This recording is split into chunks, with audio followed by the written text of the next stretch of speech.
Debate, the honourable member for Courtenay Alberni. Thank you, Mr. Speaker. It's an honour to rise today on Bill S-231 and an act to amend the Canada Evidence Act and the Criminal Code. Mr. Speaker, I'd first like to thank the member from Louis Saint Laurent for bringing forward this bill. He's an esteemed journalist in his past life, and so he knows this very well. Mr. Speaker, as I was preparing my thoughts on this bill today, I was hoping to talk just a little bit about a friend of mine who is a local reporter on Vancouver Island, Keven Drews.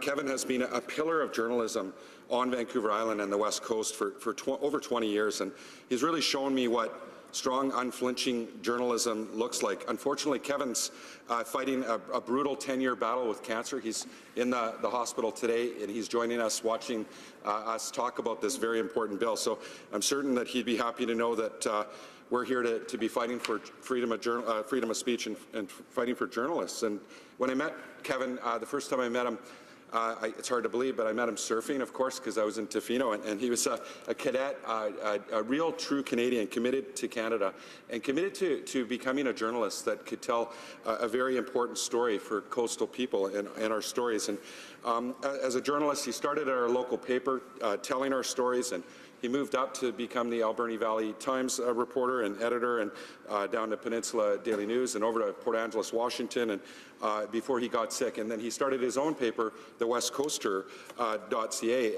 and he started telling a very important story. That's the West Coast story, to make sure that people across our country heard our story. And when Keven got sick and he was really on the way up in his career, he ended up working for the Canadian Press so he could be close to the hospitals in Vancouver.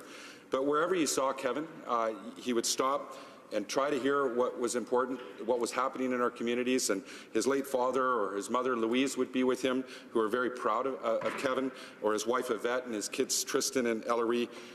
Keven always made time to hear our important story. His priorities were to ensure that the people in our stories of coastal people, that economic justice and social justice and environmental justice and Indigenous people's rights were being told.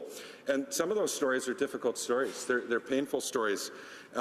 Keven interviewed me many times, and I always respected his sources. I respected that he had to protect his sources so that we could get the story right. And, he covered things like, really bad accidents, suicide, corruption and scandals and things that really are difficult stories to cover. And again, it was the confidentiality that earned Keven that respect that he deserves, and so he could cover all of these stories and these difficult issues. And I really acknowledge journalists across our country for the passion, the caring that they take to make sure that they get it right, to go out and build trust within our community. So before I dive into the rest of my speech, I just want to thank Keven. I know that a lot of people have had to go home to their ridings, and I appreciate that. But maybe I'll just ask the members to join me in acknowledging this great man that is fought for journalism, fought for people in our communities and for our country. So, Mr. Speaker, one of the biggest challenges for journalists and for the journalism profession in general is trust, as I touched on. And in a changing media landscape where clicks and views have become its own currency, the public's trust in journalism has eroded. In this environment, the need for probing investigative journalism has become all that much more important. And this is the kind of journalism that we not only need to celebrate, but also rigorously protect. Along with developing trust with the public through their hard work, it is also vital for journalists to develop trust with their sources. Many of these sources need to speak with anonymity, and if sources like their communication with the journalist could be compromised, that source will dry up. Bill S-231 aims to protect these journalists and the sources that they rely upon to create the powerful, well-founded journalism we deserve here in Canada. And if we want to sustain our free and independent press, the protections that this bill provides are necessary. This bill was introduced into the House on May 3rd, which was fitting as it was World Press Freedom Day. On that day, the Prime Minister released a statement saying, "Today we recognize the many journalists who seek out the truth, challenge assumptions, and expose injustices, often at great personal risk.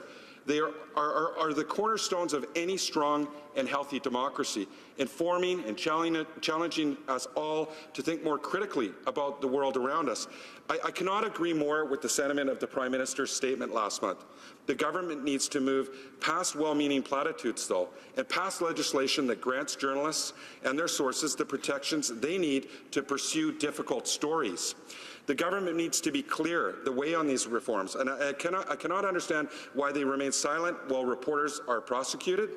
If the Prime Minister wants to continue to label himself as a champion of the free press, now is the time to prove that claim.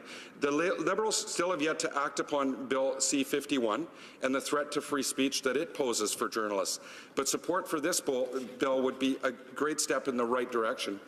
To this point, I think it's worth noting that in 2015, Canada ranked 10th in the World Press Freedom Index, and this year we have slid in that metric to 22nd in the world.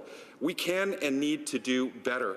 The World Press Freedom Index cited 4 items that causes our rank to drop. 1, the revelation that Montreal police tailed a La Presse journalist in an attempt to uncover a leak from their own source.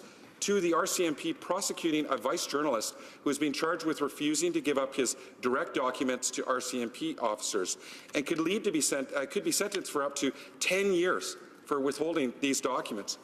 An at the Independent.ca's journalist is being charged by the RCMP for his reporting on a protest at the Muskrat River Hydroelectric Project in Labrador. He followed protesters to bear witness to the protest, and he was prosecuted for this action. And finally, our lack of a shield law for journalists and their sources. These first 3 examples are offensive, overreaching actions, and these cases need to be resolved. The importance of a shield law for Canada fails to accomplish and would help to stop injustices such as these from occurring in the future. We need to follow in the example of countries such as Australia, France, Germany, and the United Kingdom in developing a journalist shield law. I would also like to take a moment to speak to some of these cases. In the cases of the Vice reporter and the Independent's journalists, both filed stories that will be vital evidence for police in other cases. So it baffles me that journalists are acting in the public interest and assisting the public in an invaluable way are then being prosecuted for doing that work. This is a short-sighted approach by police, as it will make journalists consider what stories they look to pursue in the future. It pushes directly against the rights of these individuals and their protection from self-incrimination. Journalists and the media are not accountable of the government. Strong-arm tactics such as these are the sort of measures that break down free speech. I am glad to stand with my colleagues from other parties to advocate for this legislation. This isn't a partisan issue. This is an issue of freedom of speech and our democracy, and I think we can all see that. I hope that the government comes to see this as well and supports this bill. Bill S-231 is a well-meaning piece of legislation. However, I still have reservations about its scope in the bill's current form. Particularly, I am concerned that small news outlets and freelance writers may still be forced to self-censor or risk entering into an extended legal battle remains something few can afford. In 2009-2010, the Globe and Mail spent almost $1 million in legal fees to protect one of their sources, and this kind of expense cannot be expected of local media outlets. Another concern that I have with the bill is the limited definition of journalist in the bill's current form. I hope that as this bill reaches the House committee, this language is scrutinized. There is a serious problem if size rather than substance limits publications' inclusion in the scope of this bill. Bill S-231 is a strong first step, but it is clear that more can be done to reflect the enormity of the media landscape of this day and age. And one of the strongest parts of this legislation is the paradigm shift that it provides in the beginning of a police investigation. From the beginning of an investigation, it sets out checks and balances in the judicial process to weigh journalistic integrity against public safety. By providing a journalist advocate during warrant requests, these advocates can lend their expert knowledge and mediate between police forces and judges. This will make sure the onus is on the agencies to prove the need to investigate these journalists. The bill also amends the criminal code to no longer give a justice of the peace the authority to issue a search warrant relating to a journalist. Only a judge of a superior court would be able to issue a search warrant under certain conditions that it provides maximum protection to journalists' right to the confidentiality of their sources. It's a wise change. The journalists I've mentioned have been charged with serious crimes and with the potential for significant jail time if they're convicted. Going forward, we need the experience and the knowledge of our most seasoned judges on these cases from the very beginning. To wrap, Mr. Speaker, this bill needs to be a true shield and not a hurdle to be navigated around.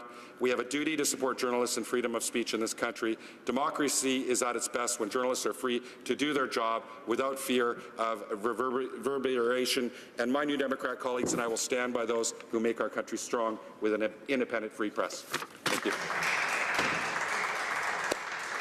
I'm sure that the hearts and prayers of all members are with the honourable member's friend, Keven. Resuming